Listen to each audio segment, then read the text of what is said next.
I've heard guys saying that to each other. It seems to be a form of encouragement. On a count of three, Russ, you demand.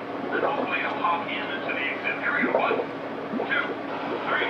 Russ, you man. Did it work? Oh my goodness, he is the man. Ladies and gentlemen, feel free to wave. One of the neat things about diving in these exhibits is that, yeah, divers can see us as well as we can see them. Now, you may notice... Well, I tell you, Pat, I think, to be honest, I was the luckiest man in Vancouver about half an hour ago. Being able to swim in the shark exhibit in tropical waters in Vancouver is an outstanding, and I consider myself a real lucky guy to be able to do it.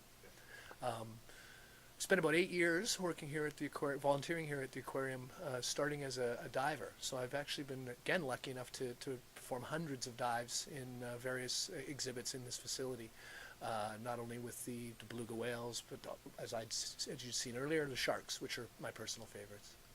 And I guess also too, as a diver, it's sort of weird to jump into a tank and become a fish, a human fish, and then interact with the humans on the other side of the glass. So how does that feel? Yeah, it's kind of interesting. It's like being the animal in the exhibit in some regards, because basically I'm there, the sharks and animals are there, the people are all looking at you, and it's quite an interesting experience to look back through the glass.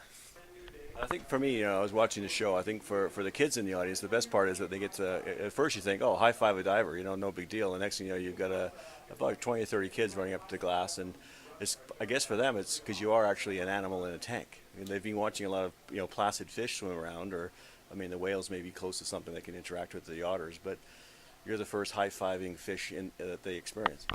Yeah, and believe me, it's awe-inspiring for me as well on the other side of the glass. When I started this, and I continue to, my principal focus in all of this is to try and help and conserve and protect sharks. But I tell you, when I see these little children looking through the glass, they're not scared. Jaws, the movie, hasn't impacted them yet. They're the ones who are going to be the next volunteer divers, and it's really important to me that they leave here with a sense of a little bit more of a truthful sense about who and what sharks are. Vancouver Aquarium is not only rated one of the top 10 facilities in the world as far as aquariums go, but it's also one of the most significant touristic landmarks in Vancouver. So we're probably the biggest challenge, although when you look through the glass and you look at animals, it removes this challenge, but it's language. We have a lot of tourists who come here who don't necessarily speak our language, but it seems to me when they're looking through glass and seeing animals and just seeing these animals in close proximity, the language isn't needed. I guess you're a shark freak, to put it nicely. So how could you give us a little bit about some of the stuff you're doing outside the aquarium and sort of your involvement in that and sort of how you got into that? Sure. So in 2008, I was lucky enough to discover, and with some friends, some bull sharks, migrating bull sharks down in Mexico. That really turned my fascination for sharks up a notch. At the same time, I was volunteering here and was at a point where I was lucky enough to be able to interact with sharks here in this facility. So as I learned more about sharks, both from a who they are and what they are standpoint, physically in close proximity to them, and as I read more and more about them, I realized that they're actually really important to the oceans, and they're in deep trouble. And unfortunately, almost exclusively their problem is man, is humans. We're taking away their territory, their land, their habitat. We're destroying it. We're pulling them out of the water at faster rates than they can resupply themselves.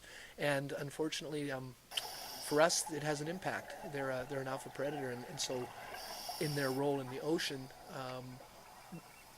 they're helping the ocean. They're in fact helping us. So once I put all these facts together, it was hard for me not to try and want to do something more, and luckily enough I was able to surround myself with some great people here at the aquarium and some great friends and associates in Mexico, and we've been able to put together a group called Saving Our Sharks.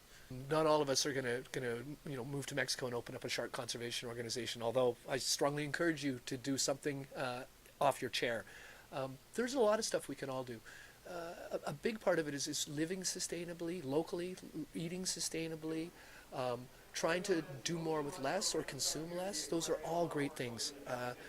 I think that the biggest thing we can't do is nothing.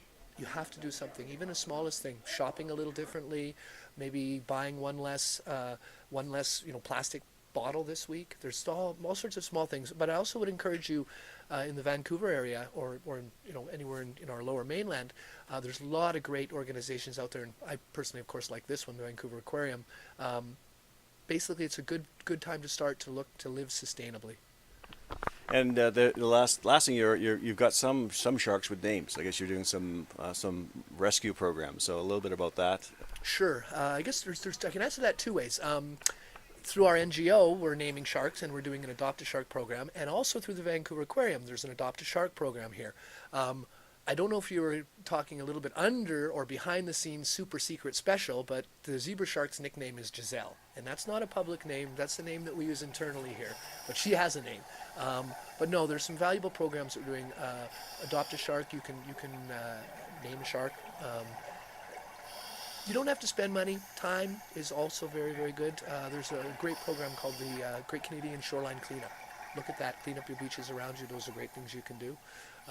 But I'd encourage you to get in touch with the Vancouver Aquarium or people like myself if you specifically want to help sharks.